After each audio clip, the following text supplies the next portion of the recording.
Hello, I'm Emma Coble, licensed professional counselor, and today I am going to be walking you through a few more steps on how to let go of perfectionism and live a life that is in line with your values.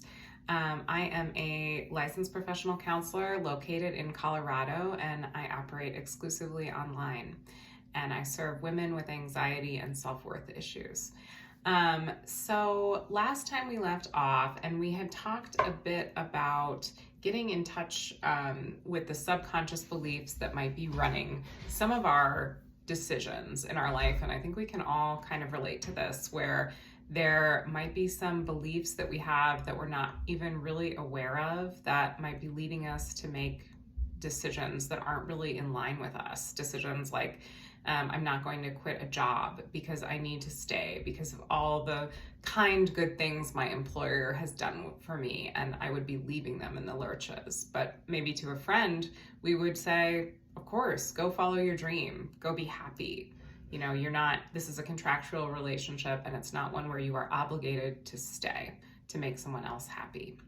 So I want to mention before we move on to the other points that it's really important to know how to get in touch with our bodies in order to decipher what's a subconscious belief that might be holding us back and what do we really want and what do we really feel.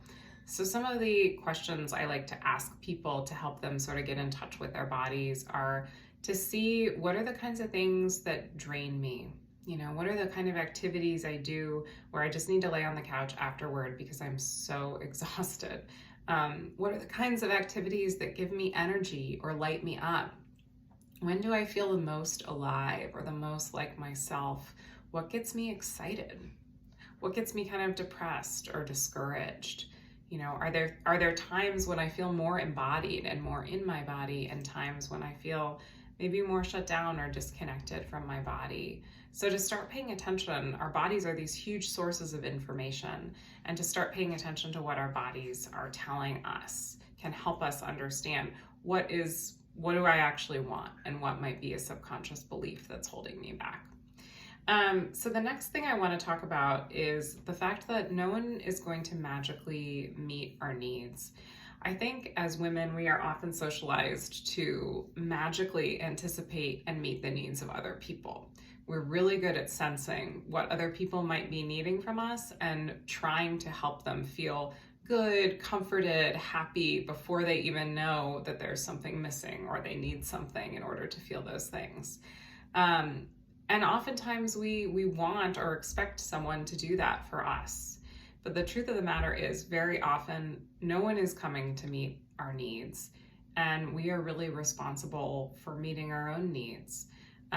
This can sometimes seem like it's a discouraging point, but I think it can actually be really empowering to recognize we're the ones who are in charge of our own happiness, that no one else is going to come solve it and make it better. And even though this can feel kind of like a letdown, it can also help us recognize that now's the time to step up and do the things that make us happy, and we have that ability to do that.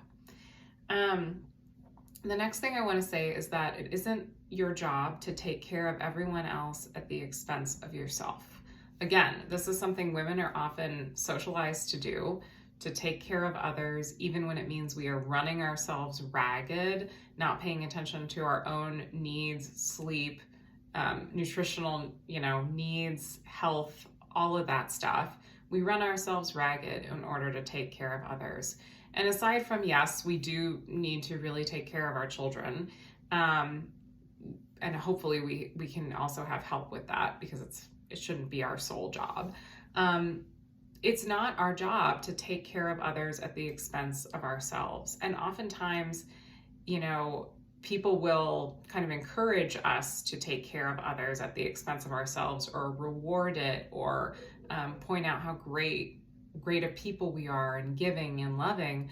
But in actuality, it doesn't really help others if we are constantly picking up their slack, if we are not really allowing them to grow and take charge of themselves and their own lives. We could be enabling things like depression, addiction, anxiety disorders if we are constantly bending over backwards to help people not feel bad or not feel negative emotions. So not only is it not helping them, it's not helping us, and oftentimes we build up resentment because we're doing all this stuff and we're not really getting anything in return. So the next point is that the emotional growth that comes from going on this journey and trying to listen to our bodies and meet our emotional needs and letting go of perfectionism is really priceless. Developing a relationship with ourselves, it's hard, and we are going to doubt ourselves along the way and feel guilty and bad for setting boundaries, because we've often probably been encouraged not to set boundaries, to not ask for what we want. However, it is fulfilling and amazing to start to develop this relationship where we're listening to ourselves and honoring ourselves and giving ourselves what we need. It's difficult, but it helps us build confidence in ourselves. It helps us build love for ourselves. And it also helps us build positive, stronger relationships with other people. So then that is the last point I want to make about this, is that people will show up for us. Even though I know I said before that people aren't going to magically meet our needs, when we do show people who we are and what we need, and we are clear, which is kindness, to be clear, the people who can give us what we need in an appropriate way are going to show themselves. And the people who can't, we're going to get a lot of information and be able to maybe change those relationships if we need to, whether that's through boundaries or talking to the people. And sometimes it might be through not having them in our lives as much, or not at all in some cases. But we get a lot of information about who can show up for us, and we get this amazing, fulfilling feeling from having the people who can show up do it. There's nothing like a reciprocal relationship. It is so different and so much more fulfilling than a one-sided relationship when we are the ones just giving and getting nothing in return. And it's better for both parties. So some relationships might change, but that's okay. That sometimes is the price of allowing ourselves to feel nurtured and connected in our lives.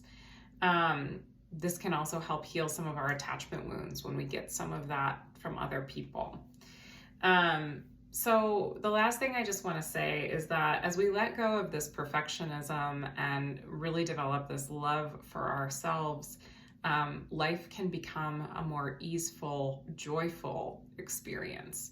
I love this Mary Oliver quote where she says, "Happiness, when it's done right, is a kind of holiness, palpable and redemptive." When we are happy, it spreads outward, it models for others, and we are worthy of happiness. We are worthy of beautiful lives where we get what we want and what we need. And so if you are looking for any assistance or help with setting boundaries, letting go of perfectionism, or just living a life that's more in line with you, feel free to get in touch. My website's mindfulcounselingdenver.com. Thank you for watching.